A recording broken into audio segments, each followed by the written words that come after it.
वक्फ कायदा 2024 जी काही लोकांमध्ये गैरसमज निर्माण करत आहे, पण आज आम्ही हे संपूर्णपणे स्पष्ट करू.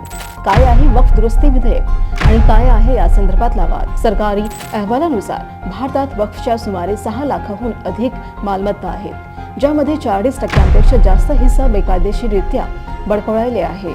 साल 2023 मध्ये काँग्रेसने वक्फला अफाट अधिकार दिले, त्यामुळे ज्या लोकांच्या जमिनी वक्फ कायद्याअंतर्गत बेकायदेशीरपणे ताब्यात घेतल्या आणि ते लोक न्यायालयातही दाद मागू शकत नाही. अशा परिस्थितीत हे बेकायदेशीर कब्जे सामान्य नागरिक आणि सरकार दोघांसाठी त्रासदायक ठरले आहे. आता वक्फ दुरुस्ती विधेयक समोर आले आहे, जे या बेकायदेशीर ताब्यांना हटवण्यासाठी एक महत्त्वपूर्ण पाऊल ठरणार आहे. या विधेयकांतर्गत वक्फ मालमत्ता डिजिटल पद्धतीने नोंदवली जाणार असून त्या मालमत्तेचा उपयोग मुस्लिम समाजाच्या कल्याणासाठी केला जाईल. म्हणून पुढच्या वेळी जेव्हा तुम्ही या विधेयकांबद्दल ऐकाल तेव्हा गैरसमज टाळा आणि या विधेयकांकडे एक सकारात्मक बदल